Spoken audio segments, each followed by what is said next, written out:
chat on your screen or not? I think I can show it. Yeah. Well, we're live here with Dave Gravenor, extraordinaire, TED Talker, and TED Talker. Can I introduce you as that? The author of The Other Side of Ego, an amazing book from cancer to consciousness. And we're talking about freedom, but really, whenever I talk to Jonathan, anything goes. And we're going to carry on the conversation where we were talking just before we went live. And Jonathan was talking about his year and what he's doing. And I found it interesting, so I want him to carry on. So what's happening with you, Jonathan? How's this year going for you? It's been the best and the worst. Well, was it Dickens wrote in the Tale of Two Cities? It was the best of times, it was the worst of times, and no greater quote could have been written for 2020. It's funny. Prior to COVID, in February, I was in Texas doing some keynote speaking. I was 3/4 of the way through my second book, and starting a business, and then I came back and. I came back to Australia. I live in Australia now. I'm a Canadian living in Australia. And the lockdown started to happen around the world. And of course, we were all filled with fear. But then to watch it and watch the reactions around the world throughout the year. Australia obviously handled the situation very well. But in this day and age, you can be voyeuristic in every society, in every country. And to see what was happening was very confronting. The loss of life, the really violently opposed dichotomies between people who either did believe or didn't believe in what was happening. And so to digest that all this year. I was before this, and many people might not even know who the hell I am. Before this, I did a lot of writing, I did a lot of speaking, done a lot of posting, and I really haven't done a lot in the past year because I really needed to digest everything that was happening and take a look at who I was. It's one of the things I hope that people really have done over this past year is I think we've had a unique chance to really take a good self-examination on our world and ourselves. So that's basically the last year in a nutshell is I've hibernated yet moved forward at the same time. And so when you asked me what did we want to talk about, I needed a day to respond, and I thought freedom was a good subject to talk about. Yeah. You pretty much summed up my year, actually. And you were saying about you're in the middle of writing a second book. I'm in the middle of writing it's technically a second book. My first book wasn't really a big release, but my main book, my memoir, The Gift of No Choice. And going into this year, I almost thought that this is the perfect book, The Gift of No Choice, where we're in lockdown. We've had our freedoms taken away. But have we? Well, it certainly feels like that, and it certainly feels like, we didn't realize we were free before, and then suddenly we're jumping up and down and complaining, oh, you're telling me what to do and all that. It's like, well, you never jumped up and down and said, hey, I'm really free. So for many of us collectively, we felt like our freedoms were being taken away. And this last year, I've done a lot of soul searching. I've done a lot of thinking, and it's been really collectively for humans. It's a way of looking inside and people. And I've often seen it on Facebook and other places where people go, "I can't believe how people have not believed in this. I can't believe how people have responded not to it." And really, it's just exposed us for all the amazingness and the craziness humans are. From both sides, the people that are frightened, it's really enabled them to open those wounds. People that are free, it's enabled them to, even in lockdown, like you say, are we really not free? Well, of course we're free. We've got the most freedoms even under lockdown. What an amazing time to be locked down when we have everything. We have food. We have access. We have access. Yeah. I was thinking about my nan the other day, and just 20 years ago, she couldn't get food delivered hardly or anything like that. And imagine lockdown during that time, just 20 years ago. Whereas now we have food, we have far too much entertainment that we can even enjoy. We cannot enjoy it because we have far too much choice and all that now. It's funny that when you look back, some of the greatest composers in the history of man created some of the best works during pandemics in the past. Yeah. But now, you're right, we have so many distractions that the need to create within our own ability is gone as we just look to pass time. How many people talked about binge watching reality TV, spending days and days and days? And I think, is that really what they wanted to accomplish? One of the things that did happen over this past year, and I know you probably, it's because we talked about confrontation of people and opposing views, whether it be on COVID or anything else or politics, is that I got swept up in that. And I pushed people out of my life, got in terrific fights, thinking that I was fighting the righteous fight. And in the end, I was a few friends fewer. And that was part of what I was thinking about. It was when I talked about freedom to you. And you mentioned that we've lost our freedom. And I really started to think about the things that we're calling freedom and all the things in the last year that we've described as freedoms. Freedom of speech. Is there really such a thing as freedom of speech? Because the moment that you think that you can share your opinion freely, most of the time those opinions are very tribalized, very pointed. And the moment you do that, you have excluded yourself from a whole group of people. And is that freedom? Or is that a jail? That if your opinion, built on nothing more than your opinion, is how you're defined by people, then have you really created freedom? Or have you created your own personal jail? I think what we've seen in this past year is that the power of opinion has become more powerful than the power of presence. How many fights have we gotten in that we really didn't need to be part of, but we felt that we need to take sides? Tribalism has become a very popular term. I like to hang with my tribe. I feel very tribal about the people that I associate with. And right away when we do that, we set boundaries and all freedom is gone. Talking about freedom of movement or freedom of not wearing a mask. If you think that your freedom is designed based upon you not wearing a mask, is that really freedom? Because you've already set a bound, a border around what freedom is. And is freedom really anything with a border? As I began to think about this subject more and more and listen to Muji and others, I realized that the true spiritual freedom that I think, people that follow you or may read my work look for is freedom is space.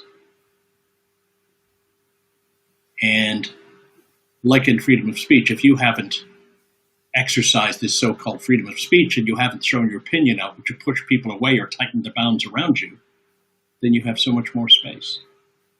And you don't have people looking down upon you or forcing you into a corner, but you're open to it. It's the same with the space that we so seem to crave during COVID. We're forced to stay at home and stay away from people, yet as you say, we're filled with all the abundance of technology we want and can see stories, read, watch movies, listen to music, and in that self-reflect in a way that we've never been able to before. And for most parts, most citizens have had some sort of financial support to get through this in many ways. Maybe not enough, but enough. And to see the other end. But they've expressed a loss of freedom that I don't know what that freedom is that they are talking about. Maybe they've been limited in movement. And maybe some of them defied that, sort of expressing their freedom, saying, I will move. But when you do move and you go uncovered by a mask, certainly the science explains it. And certainly there's a thought that you put other people in danger. And if you're putting other people in danger, is that really freedom?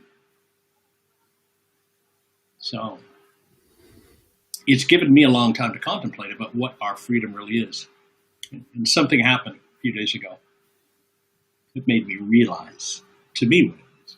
And I was in the grocery store. And here in the grocery stores, we don't have to wear masks. We haven't had a live case of COVID in South Australia in 2 months, though many people still do mask up. and we'd still do social distance, but you could wander about. And I came around this corner with my shopping basket, and there in front of me was another shopping basket with about a 5-year-old child sitting in the shopping basket. And I thought he was a little bit old for it at first, but then I looked at him and he had a bald head and very graying skin, and I knew right away that this was a child going through chemotherapy. And he looked at me and he started laughing, and his face lit up and his eyes lit up. And so I started laughing with him. And then his parents came, and I explained my own story of going through cancer and chemo. And he stayed in the state of absolute amusement. And I heard about his medical history, and he had just been out of hospital where he'd been on a long stint for his first round of chemotherapy for leukemia. So he was not free of the fear or of the dangers of the illness that still stayed inside him, because he had a second round to go in just 2 weeks. Nor was he free of the freedom of movement, that he couldn't go out and play sports with other kids and had to be very careful of how he was treated. But how could this little child just laugh and smile and be filled? Because he was free. Because he was present. That's what freedom is. It's space, it's presence. If freedom to you is a fight, is a declaration, is a belief and a set of rules that you have to follow by, can it really be freedom? Or is freedom living exactly in the moment that you're in and seeing it for all the joy and abundance that it is? So, his name is Bryce. And he just kept smiling and laughing with me. I could still see the terror in the parents' faces, knowing that they've got this child with leukemia. This kid wasn't concerned about it. I knew by his time scale that when he came out of chemo that it must have been just a few days ago that he must have been still taking that deadly toxic drip and must have been feeling so horrendously awful. So sick that I know that from going through that, and it took me days and days even to not be miserable around my family and friends. Yet this kid walks away from it in that first moment that he gets to be present outside of the poison. He's breathing freedom. He could be dead in 2 weeks, but he's breathing freedom. Yet we well-trained adults, we fight for the so-called freedom to give our vile opinions and our vile standards to everyone, and we sit in a state of being miserable, and we claim that's freedom. So what have I been doing in the past year? Seeking freedom. I haven't been posting because I realized I was only posting to get adulation, to get the likes, to get the shares, to get the recognition, so I could go secretly to myself, go and check that post again. Oh, look, it's been seen 400 times, 500 times. I'm getting all these people saying what a wonderful writer you are, what a wonderful speaker. And I was more filled with the thrill of that. The freedom of being liked, it's a jail. The freedom is walking into a grocery store and seeing a child so young, so vulnerable, so sick, and being able to laugh at them. We laughed at fate together. Yeah. So when you say we've lost our freedoms in lockdown, have we? Or were we given an opportunity to be freer than we ever were in our lives? Nelson Mandela spent 35 years locked in a South African jail. Wrote some of the most beautiful things and organized some of the most powerful movements. And the government that pushed for apartheid tried to jail him and tried to take away his freedom, but he discovered his freedom was not in where he could go, but the character he could be and the present moment that he could be in.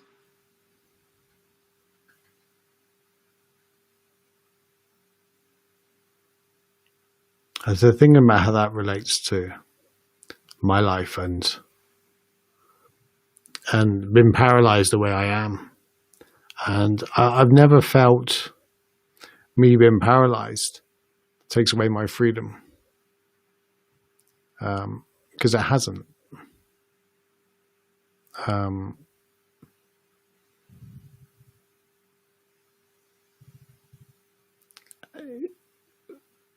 just everything you said, I'm just allowing it to marinate a little bit in what you said. And it's so powerful to realize that,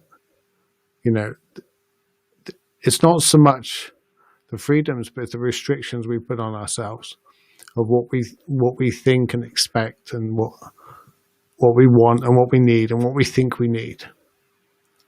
And then you sit in meditation and you get this, what's called unreasonable joy. It's unreasonable joy because you take away all those layers of the way you think life should be, the way this moment should be. I should be healthier. I should be free of this. I shouldn't be told to do all these things. When in reality,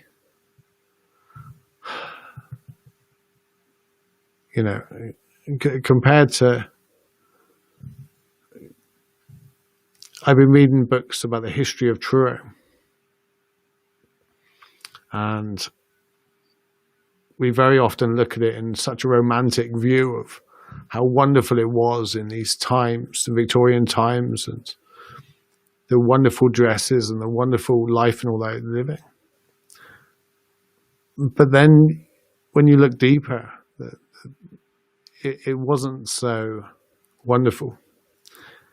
And I'm not quite sure where this is going, but we tend to paint what we think our lives should be like, how healthy our lives should be, how we should show up and how people should show up in our lives, and how governments and neighbors and people, everybody shows up. And when you take away those layers, when you take away those things, because they are the things that, like you say, lock you in jail.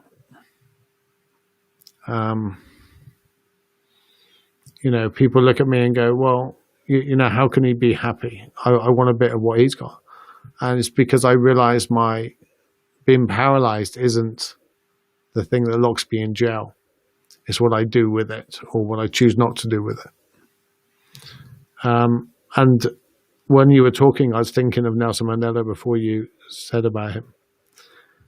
And he realized you can be in a 6 foot by 6 foot cell without a window for the first 90% of his jailing. And he felt more freedom there than when he got back into politics. Because you have to be present. You have no choice. Yeah. You have to let go of expectations. Well, I heard a really great description.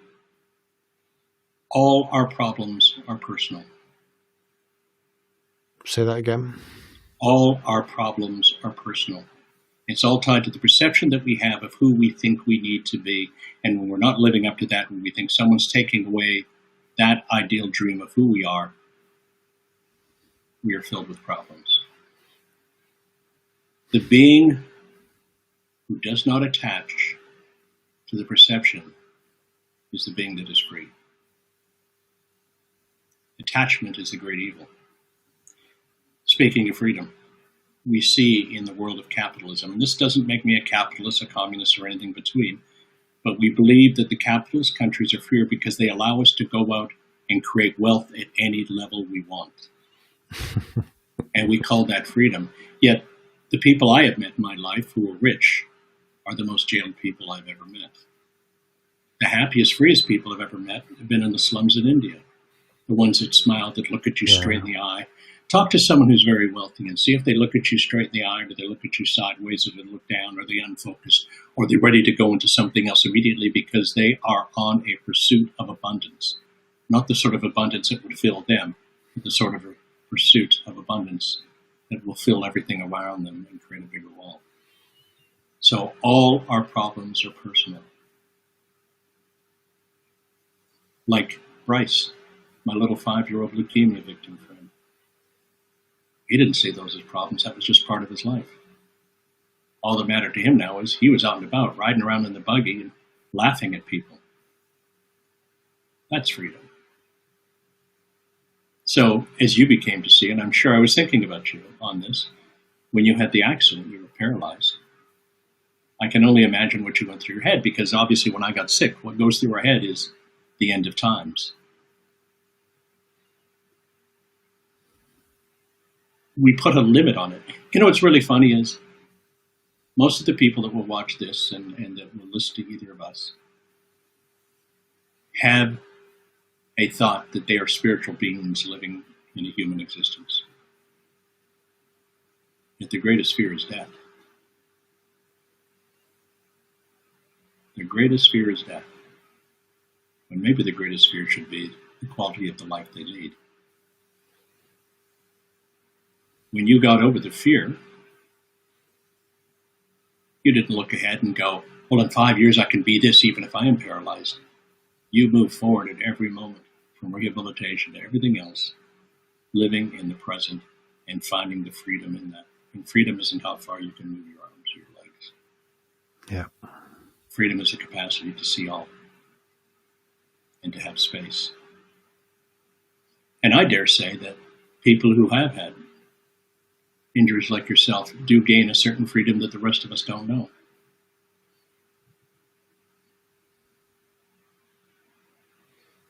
There are many bad things about it, but there's many great things about it. Yeah. It takes away certain expectations, certain attachments that you have. I know right now you go, I'm never going to run the London Marathon. Certain amount of freedom to that. But I do know that you can change lives.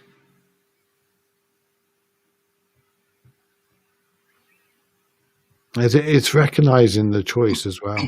And you mentioned attachment. What are you attached to? A lot less than I used to be. I do look forward, and I do hope and have goals, but I'm not so much attached to them. I don't need them anymore to be happy, to have freedom in this moment. And I think that's the big shift. And I remember Eckhart Tolle, one of the audience members, said, you talk about freedom, you talk about you're happy, you talk about your life, and it's okay for you. You're rich. You've got 7 homes. You can live wherever you want, do anything. And this goes on to what you said. And he looked up and said, here's the thing.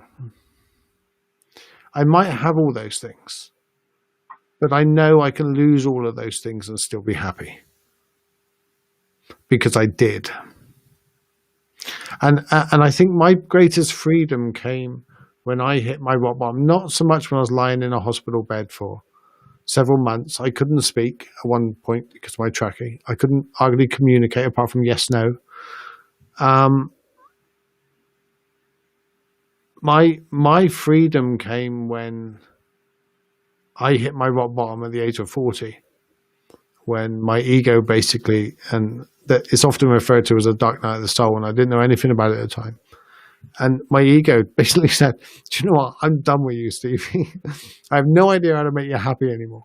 I spent 40 years chasing everything, money, success, girls, everything. But I'm done. I haven't managed to achieve anything. I'm done. I cannot please you. And I was left for several days, just an emptiness, like you cannot even put it in words. You don't have the desire to live, but you wouldn't have the desire to get rid of your life either. There's just nothing. And coming out of that, I suddenly realized over the coming years that I don't need anything in order to be happy. I can sit with nothing and go, wow. and it's that knowing that I don't need anything. I don't need the likes on Facebook. I don't need the money, the freedom. I don't even need the plate of food in front of me in this moment to have the freedom and be happy. Now, all those things are great. I'm not saying give up all those things. I'm not saying that I don't enjoy those things. But I reckon. But you see, but you said an interesting conundrum there that most people talk about. But before we do that, Joanne, I'm going to say blessings for you and your little girl, and tell you that through my 9 years of going through cancer, that I've met many people, including myself, which were given an early death sentence, and we're all still here. And the one common factor was there is no one common factor. Medicine's good, and hope is good, and also unattachment to outcome is good. And I know that's very difficult when it's your child. But have faith. Have faith and believe. But also live. Let Christine live also while going through this. Now back to your point you made, and I'm sorry for rudely interrupting you. My greatest fear when I first started going in through this journey, looking for consciousness, was I going to have to give everything up and go live in a straw hut and be unbathed, unkempt, no abundance, and let everything float away to find true consciousness and true enlightenment.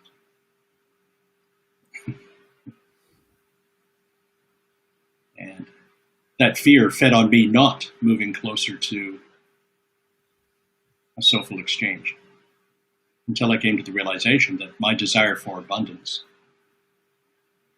was tied to the material things that I could attach around me, rather than seeking the abundance of the present moment. If you're hanging on to a fear that being closer to that soul is going to rob you of riches, maybe that should be the lesson that it's teaching you. How much power you put in the blame. So Eckhart Tolle wasn't joking, was he? When he said, if I lost everything, I know I'd still be happy. Yeah. And until you can get to that point, then none of it means anything. So I wanted to raise that because I hear that happen all the time. It happens in my own head.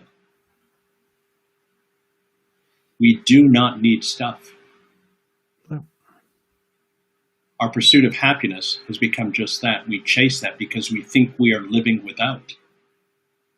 In fact, I don't even believe in the pursuit of happiness. I believe happiness exists in all of us, and that we've hidden it behind this pursuit. We've come at it with the thought that we don't have it. Yep.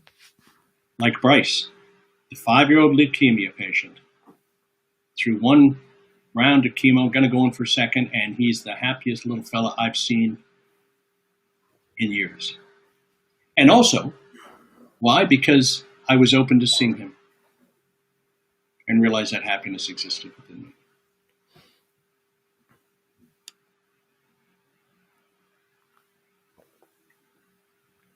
Happiness is within all of us all the time.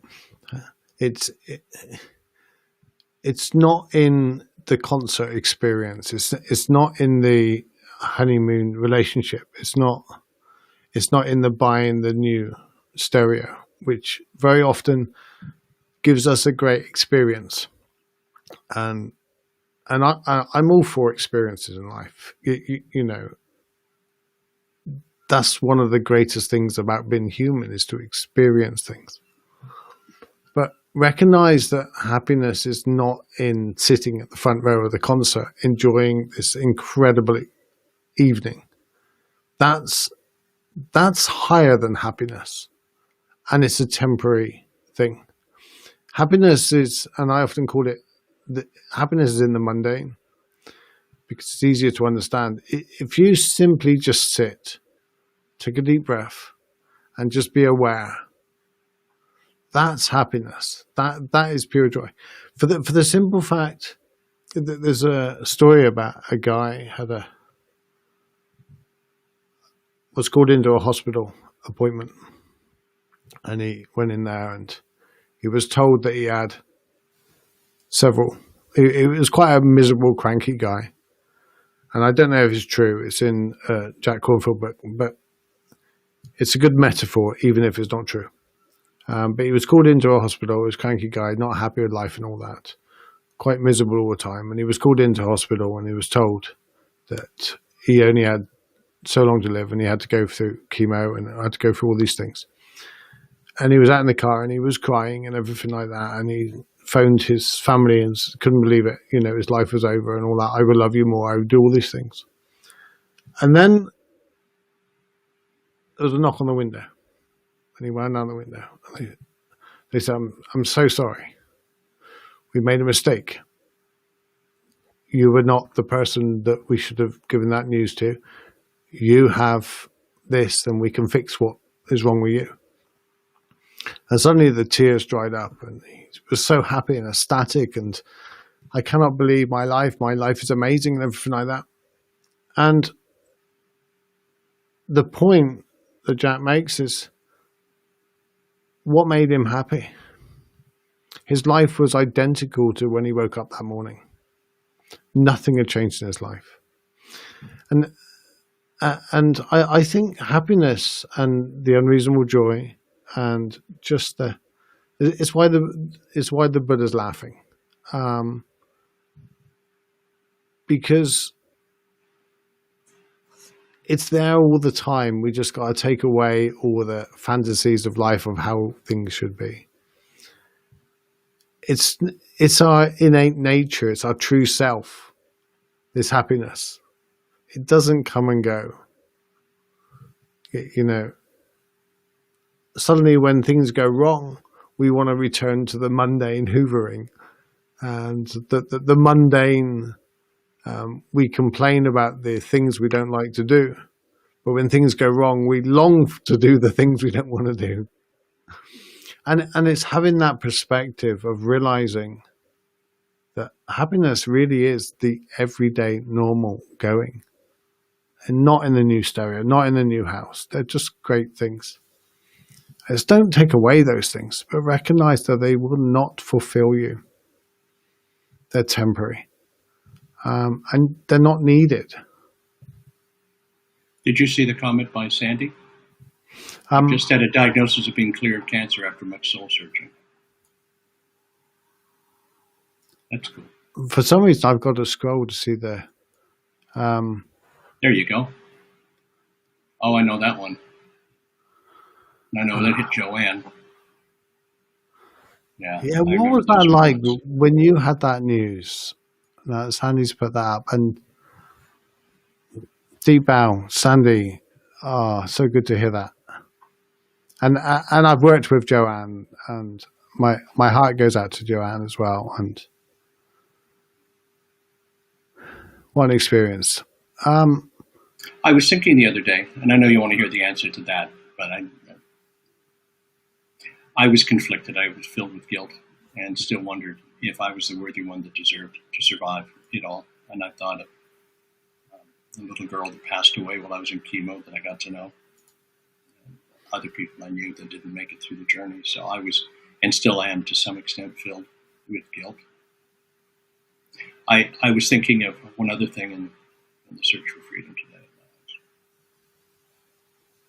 I wondered how many hours, how many days, how many weeks in my life I had spent annoyed at someone's high-pitched voice, or the way they chewed their food, the way they said things. There's happiness for you when you're no longer annoyed, when you're not attaching to it.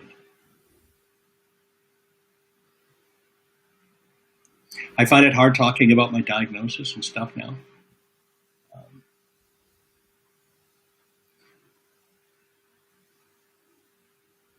I don't have fear. I don't have fear of it returning.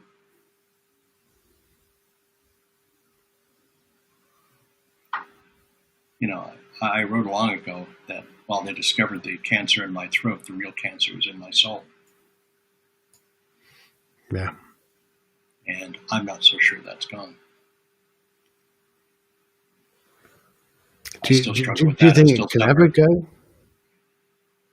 Oh, I think there's that yin-yang dichotomy in all of us. That, you know, you need the bad to feel the good. I just want to go back to what you just said, because not everybody knows what you mean by the cancer in your soul. You explain it so eloquently in your book, and it's a while ago since I read it. Can you explain what you mean by that? When I was first diagnosed, I remember coming home and sitting down with my partner and my daughter. And my daughter turned to me and said she didn't care if I lived or died. My daughter was in her early 20s at the time. After yelling through a locked door that she had slammed, and she walked away from the table.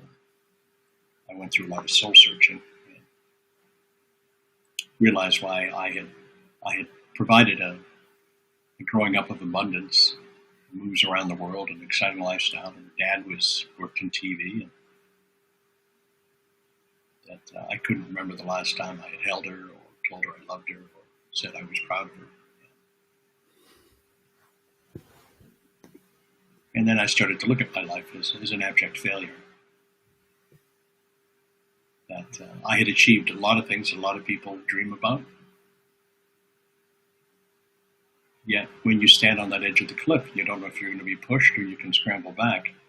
You don't know if you should be allowed to scramble back, and you think you should be pushed. So I spent basically my 5 years through cancer going back and trying to make amends, trying to say sorry to all the people I'd hurt, including myself. That was the last one. That was the last one I tried to heal.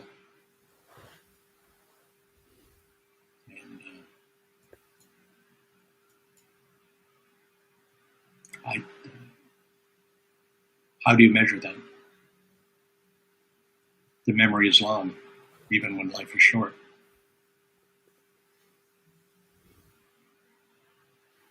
And even when people said that's okay and some said it wasn't. To look back at parts of my memory and to shudder is not a great thing.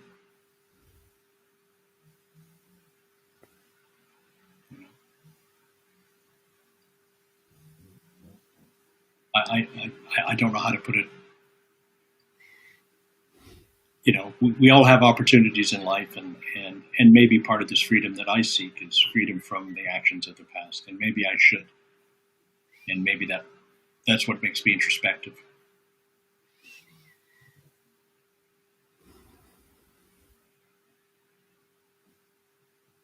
But it is what it is, as Donald Trump would say. Yeah, that saying's never going to be the same again. Yeah, I know. I cannot use it without a lump in my throat now. When I read that bit in the book, I have a daughter. She's 24 now, and she's my stepdaughter. She moved in when she was 4 with her mum, and when her mum and I split up, she was 14. She stayed with me.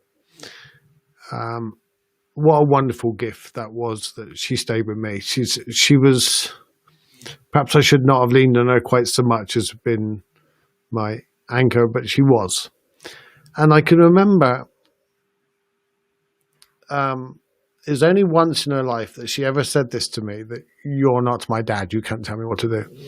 And when I read that in the book, and whenever we relate it to our lives, that's how we do it. And I was in tears reading that part of the book, because, my God, we say things, we do things to our family and the people we love. And we was in the kitchen one day and we were doing the recycling.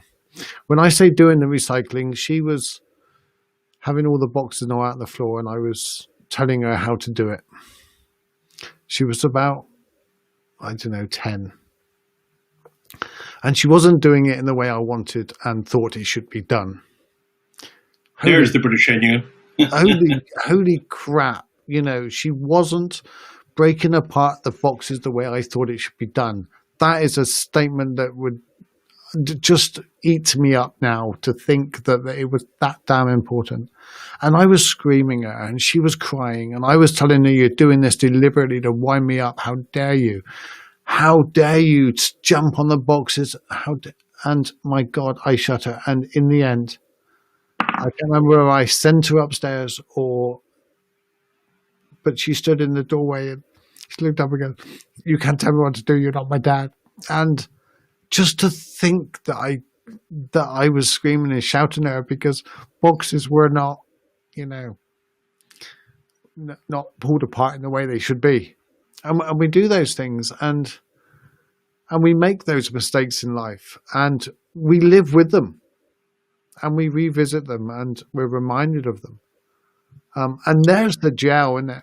And like you say, but maybe we're supposed to. Maybe we're supposed to have those scars. Absolutely, yeah. But the gel is not learning from them. The gel is repeating them and doing it again and again. You know, she'd laugh at me now if she was watching this. There was another occasion she came in, and I'd been doing my Zen work for a couple of years at this point, and she came in, and I had someone else here in a couple, and she said something, and I let rip in my way, and I can't even remember what it's about now. And she stood there and she took it, every word of it, and she said at the end, "Well, that was very Zen of you, wasn't it?" What a brilliant moment. You know, she threw and held that mirror up to me. And that's what it is. It's holding a mirror up to us. And the freedom is being able to look in that mirror and going, yeah, I made a mistake. Yeah, I'm human. We do these things.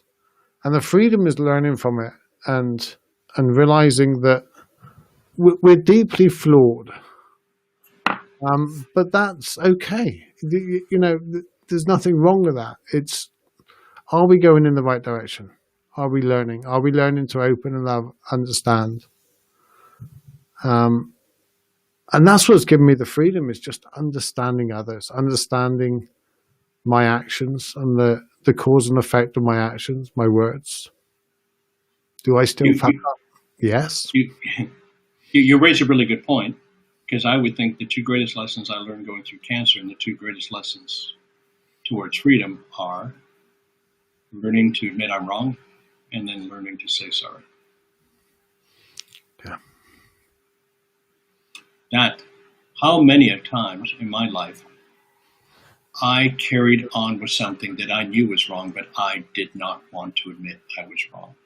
It was more important to be righteous than it was to be right.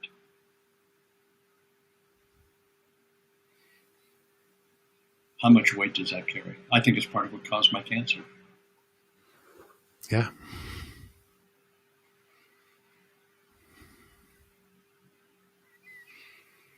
I live in so much appreciation for my body now. Every part of my body, every atom, I'm not a biologist. I don't, every molecule, everything. And I just think this whole body and every bit of it works tirelessly for me every day. And the way I'm feeling and just sitting, and I don't sit in meditation in the way of an hour in the morning and all as much as I used to. I try to take a deep breath as much as I can during the day and the gaps and all that. And like sitting here with you, talking to you, just listening and being present, that's the meditation. But it's a deep gratitude for this whole, being able to be part of this whole experience, and saying about the body, and I tend to be relatively healthy, and I think that comes back down to not just a positive mind, because I do, it's not as easy as, just think positive and be happy. I really think it's being grateful and living like a calmness that the body just tends to enjoy more. We all got that flight and fight, and what the body does under stressful situations is incredible, amazing. It's kept us alive, but it's only designed for a couple of minutes at a time at max, whereas we spend most of our time in that. And the freedom is just allowing the body to be the body and doing what it does as well. Don't interfere with your breath. I teach that in meditation a lot. Sit with your breath, watch your breath, become aware of your breath. Don't get involved. Your body knows how to breathe way better than you do. It's done it your whole life without you getting involved. It does it when you're asleep, and then we want to get involved and mess it up. One of my favorite meditations is being absolutely aware of everything around you, rather than trying to block everything out and find that Zen moment. Is listen for the creak in the floor, or be present enough to hear it. You don't go searching for it. To hear noises far away in the beginning, it's almost like I'm inundated with the need to hear something. And then eventually I get to the point where I can hear everything, including a fly, sound of the wind outside. And not do anything with it. No, just hear it. Just be a casual observer. I think one of the great things that Muji teaches is observing, is that pregnant pause to step back and observe. Yeah. Because when we observe, we rarely react. I think reaction's the thing that hurts us in our human experiences, our need to react. Not much good comes out of reaction, except hitting a baseball or a cricket ball. Certainly not in a relationship. Reaction doesn't help. Yeah. And we blame those reactive actions on the emotions, and it's not the emotions. That's like blaming the bat for it hitting someone. and it wasn't me, it was the bat that did it. It wasn't me, it was the emotion that did it. No, it wasn't. It wasn't. The anger, fear, guilt, love, desire, all of those emotions are just emotions the same as sound. They're there, you can watch. All our problems are personal. Yeah. I love that. I've never heard that before, and absolutely. One of my favorite meditations is do nothing. Do absolutely nothing. And that, it's really harder than it seems. But when you go into a story in your mind, do nothing means don't stop it either. And when you hear a sound, don't even label the sound. Don't do anything with the sound. Don't even recognize that you hear the sound. Just do nothing. And of course, it's virtually impossible because you're doing. But just that awareness of just do nothing, it just takes all responsibility away of that. I need to sit in a meditation and with the intention of creating something or having a good meditation or being blank. Or being blank, yeah, which is the you don't want to do that. That's death. You don't want to switch your mind off. I entered meditation. I'm not so sure, because I've been in states of meditation where I just completely, and it's almost like I wake up from it, and I know I haven't fallen asleep, but I can't remember my last thought. And it's because I can't even remember thinking. And I've been fortunate enough to have been in those states where completely everything falls away for minutes at a time. Now, I'm not sure if that's enlightenment or awakening, but I'll tell you what, it's very resting. Yeah. I think it's called shunyata, they call it. I might be wrong there. It's when you got the depths of meditation where you've got first of all the awareness, and then the awareness of awareness, and then even that fades away at some point. But mind you, we could debate for years whether that's switching the mind off or actively. Yeah, I don't know, and I don't think anybody. But that's the point. But that's the point. Why? It doesn't matter. Because you're attaching to what it is or what it isn't. Yeah, and that's the thing. We sit in meditation, and I've done it so many times. I've sat there, and there's so many different ways of explaining it. Becoming the cup, becoming everything else. When I was on the bottom of the swimming pool, when I dived in, I had a moment that I didn't really articulate it, explain it, and I still do it quite badly, but I didn't really understand it even a little bit until about 25 years after it happened. So I dived into the swimming pool. I hit my head on the bottom, and my first thought was, "Fuck, that hurt." It really did hurt. And although I hit my head, I thought I broke my arms because I couldn't swim to the surface. I had enough oxygen for about a 10-second dive in and out. I wasn't planning on staying there for a couple of minutes. And there I was, my arms were paralyzed. I couldn't move. My whole body had just had the almighty shock go through it. And I was throwing my head around trying to get the attention of my friends to come and get me. And then something started fading away. And I had this experience that fear disappeared. I was no longer in the pool. I was the pool. It wasn't hot and cold. There wasn't breathing. There wasn't the need for a breath. There wasn't really anything there apart from I was everything around. But I kind of knew. It wasn't I had to get back to the pool. It's really difficult to explain. There's no words to explain it. There really isn't. It sounds in a way like a near-death experience. Yeah, it was.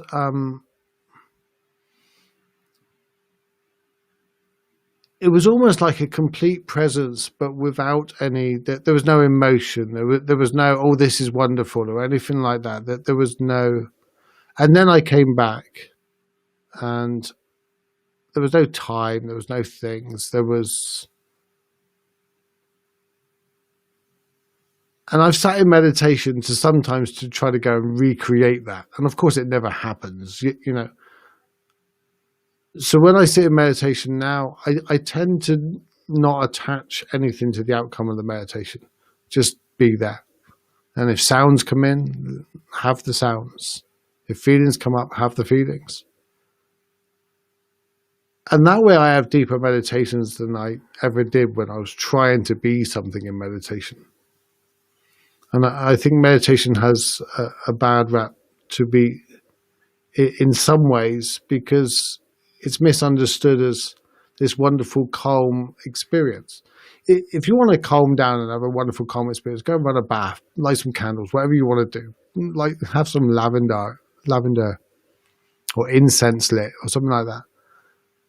Meditation is about, in my experience, just being absolutely present and learning to become back to this moment. I agree. I do a number of different meditations and something different out of them each time. I mean, my thought is the universe is ever changing. Why am I not? So I can't recreate what I did yesterday, but I can create a new today.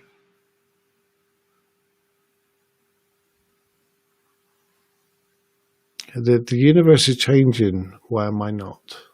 I'm letting that sink in a moment. Well, you are. You are changing. That's just the truth. Exactly, but we feel as if we're not.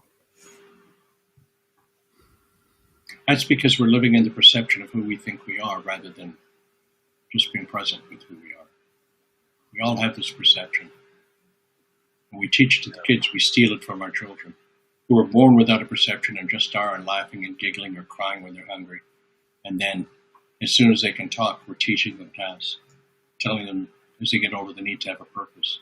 And as young at 5 and 6, we jokingly ask, what are you going to be when you grow up?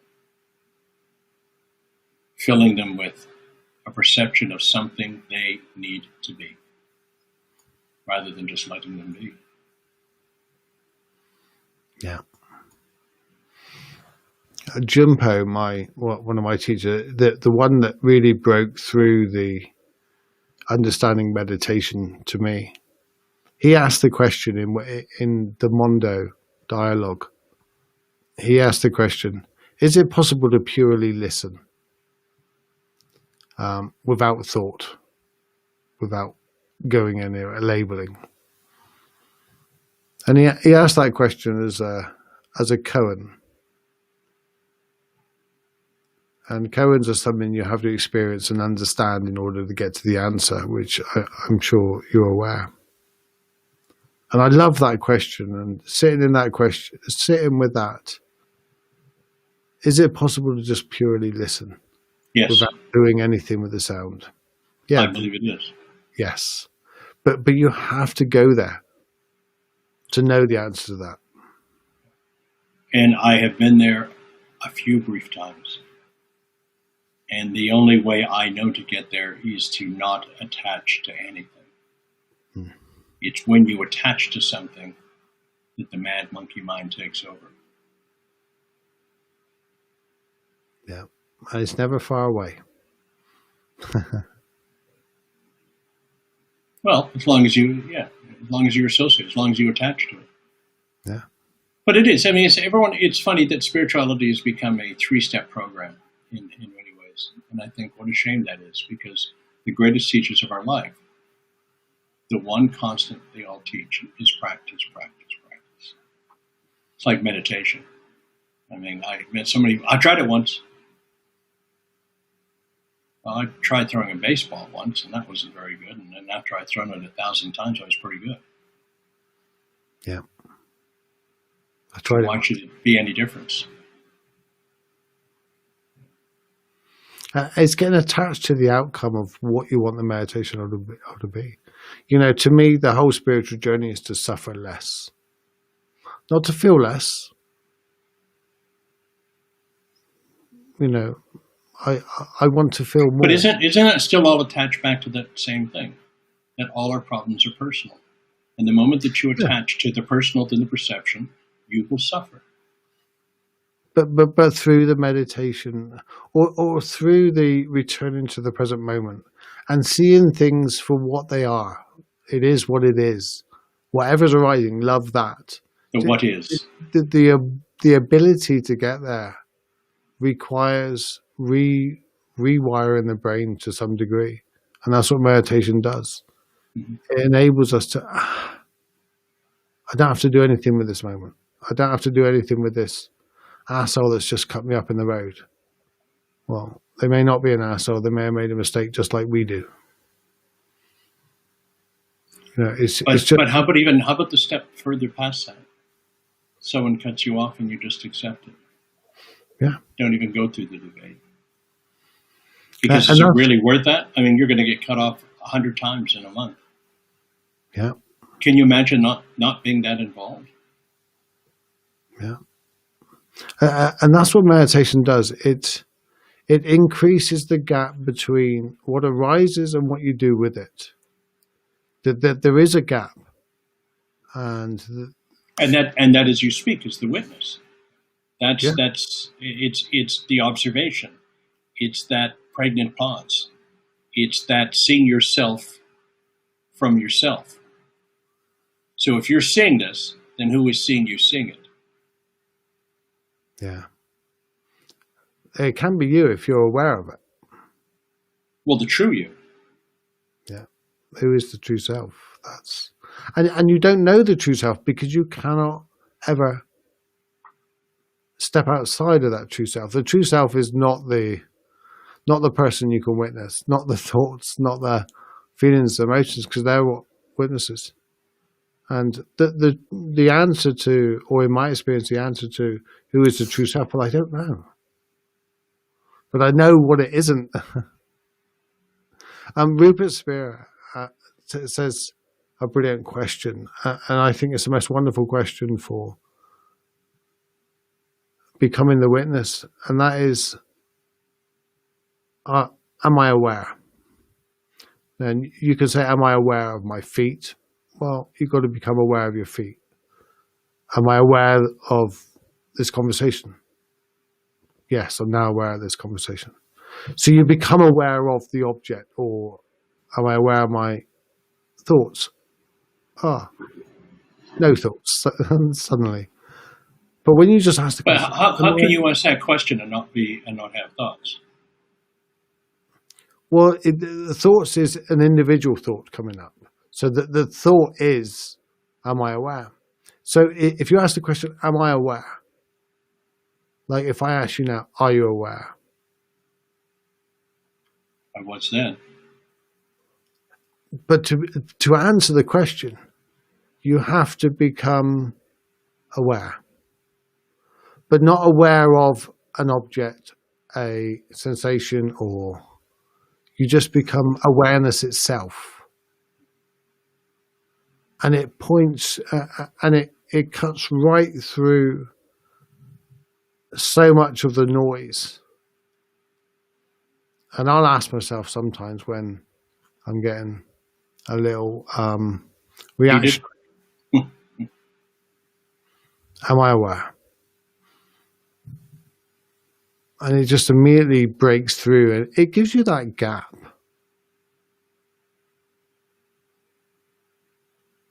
That is, and that's the, and I think that's, I mean, everything leads back to the same teachings, just in different ways. And that is, are you observing the observer? Are you seeing the seer? Because once you do, then you've taken a break from the attachment or the need to control it, and now you're seeing it for the purity that it is, and just seeing it, not participating in it. It's like, are you truly a witness to this? Because a witness can't participate, they can only witness.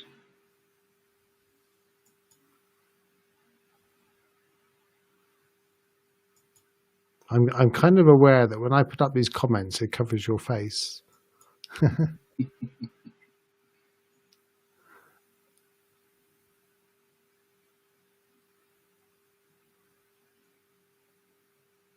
I have to bolt soon. Yeah. Simply because it's very late here, and I've got a 7:30 call in the morning, and it's 10:30 here. Well, I deeply appreciate your time. We need to do this again. And these are all sorts of new friends I see I have. Yes. Thank you, Elaine. Thank you, Joanne. Thank you. Some of you got out of bed really early this morning, or still in bed. Yeah, I take it they're in America. In America. As some of them some are American friends. America. And Annette, Annette's in Australia. She's just doesn't live far from me. But thank you, Jonathan. We deeply appreciate your time. Bless you. And let's do it again. I would look forward to that. Well, let's do it in 4 weeks. 4 weeks today. You just have to remind me. I'm the old one. Remember that. Let's not leave it 12 months this time. 4 weeks today. Let's chat again. Same time. Okay. Perfect. Take care, my friend. You too. Good seeing you again. Everyone.